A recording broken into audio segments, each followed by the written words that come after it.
உங்கள் எஜமானனிடத்தில் மிக தூய்மையானதும் உங்கள் பதவிகளை மிக உயர்த்தக்கூடியதும் தங்கம் வெள்ளியை அல்லாவின் பாதையில் செலவழிப்பதை விட சிறந்ததும் போரில் நீங்கள் எதிரிகளை வெட்ட அவர்கள் உங்களை வெட்டுவதை விட சிறந்ததுமான ஒரு செயலை உங்களுக்கு நான் சொல்லி தரட்டுமா என்று ரசூலுல்லாஹி ஸல்லல்லாஹு அலைஹி வஸல்லம் அவர்கள் கேட்க, அவசியம் சொல்லுங்கள் யா ரசூலல்லாஹ் என சஹாபாக்கள் கூறினார்.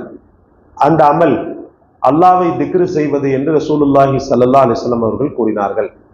இதை ஹஜ்ரத் அபூ தர்தா ரலியல்லாஹு அவர்கள் அறிவிக்கிறார்கள். திருமதி, நன்றி செலுத்தும் உள்ளம், அல்லாவை தியானிக்கும் நாவு, துன்பங்களை சகிக்கின்ற உடல், தன் கற்பிலும் கணவன் செல்வத்திலும் மோசடி செய்யாத பத்தினி மனைவி ஆகிய இந்த 4 பாக்கியங்களும் எவருக்கு கொடுக்கப்பட்டதோ அவர் இம்மை மறுமை நன்மைகள் யாவற்றையும் பெற்றுக்கொண்டார் என ரசூலுல்லாஹி ஸல்லல்லாஹு அலைஹி வஸல்லம் அவர்கள் கூறியதாக ஹஜ்ரத் இப்னு அப்பாஸ் ரலியல்லாஹு அன்ஹுமா அவர்கள் அறிவிக்கிறார்கள். தபரானி. அல்லாஹ்வின் நல்லடியார்களே, இந்த இடத்துல அமல்கள்ல சிறந்தது அப்படின்னு சொல்லிட்டு ரசூலுல்லாஹி ஸல்லல்லாஹு அலைஹி வஸல்லம் அவர்கள் திக்ர சொல்வாங்க. அதுல உதாரணங்களாக அவர்கள் பெருமானார் ஸல்லல்லாஹு அலைஹி வஸல்லம் அவர்கள் சொல்லக்கூடிய சில வாசகங்களை நம்ம கவனிச்சோம்னு சொன்னா,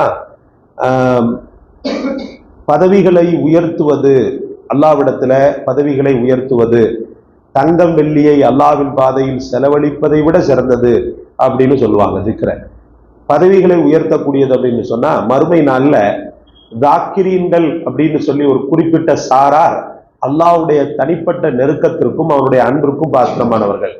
இந்த தாக்கிரீன்கள் யார் அப்படின்னு சொல்லி பார்க்கும்போது, தனிமையிலும் பகிரங்கத்திலும் ரகசியத்திலும் பரம ரகசியத்திலும் பகிரங்கமாகவும் அல்லாஹ்வை திக்ரு செய்து கொண்டே இருந்தவர்கள்.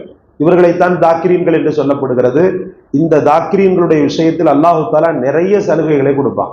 அவங்க முதல் கேட்டகரி அப்படின்னு சொல்லுவாங்க இல்லையா, அந்த முதல் வகுப்பு சொர்க்கவாதிகள் அப்படின்றத நம்ம பார்க்கணும். இந்த இடத்துல பெருமானார் ஸல்லல்லாஹு அலைஹி வஸல்லம் உங்கள் பதவிகளை மிக உயர்த்தக்கூடியதுன்னு இந்த இடத்துல ரசூல் சொல்லும் போது அந்த தாக்கிரீன்களாக அல்லாஹ் ரப்புல் ஆலமீன் அவர்களை உயர்த்துகிறான் அப்படின்றத நம்ம விளங்கணும்.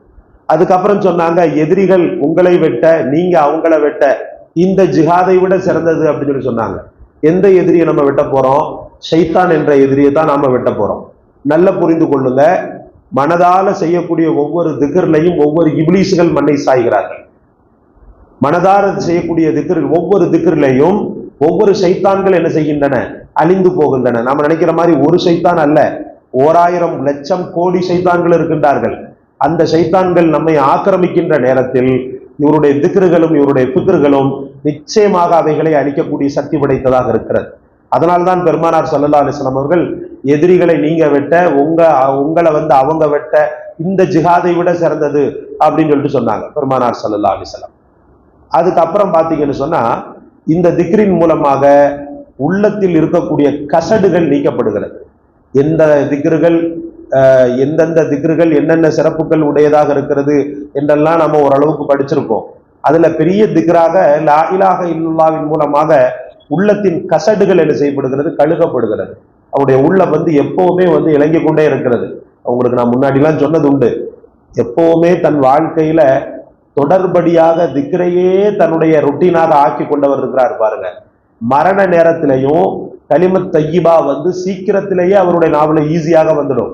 ஏன்னா தன் வாழ்க்கை முழுக்க அவர் அதை சொல்லிக்கிட்டே இருக்கிறாரு. திடீர்னு அவருக்கு ஒரு அதிர்ச்சி மாதிரி வரும் உயிர் போகக்கூடிய நேரத்துல. அந்த அதிர்ச்சி வரும்போதே உஷாராய் என்ன பண்ணுவாருண்டா, லா இலாஹ இல்லல்லாஹ் முஹம்மது ரசூலுல்லாஹ்வை சொல்லிடுவாரு. அப்படி இல்லைன்னு சொன்னா சுப்ஹான் அல்லாஹ்வையோ அல்லாஹ் அக்பரையோ சொல்லிடுவாரு. அல்லாஹ் ரப்புல் ஆலமீன் அதனாலதான் இவ்வளவோ பெரிய சிறப்பை வைத்திருக்கிறான். இந்த போன்ற கிதாபுகள்ல நீங்க பாத்தீங்கன்னு சொன்னா திக்ருடைய ஃபலாயில தான் அதிகமாக எடுப்பாங்க, திக்ருடைய சிறப்புகளை தான் அதிகமா எடுப்பாங்க. மற்றபடி அன்றாட அமல்களை பற்றி உள்ள விழிப்புணர்வை எல்லாம் கொஞ்சம் கம்மி பண்ணி தான் சொல்லுவாங்க. சகோதரர்களே, வாழ்க்கை முழுக்க அல்லாஹுடைய திக்ரை சுவாசிப்போம், அதையே தன்னுடைய வாழ்க்கையின் லட்சியமாக எடுத்துக்கொள்வோம்.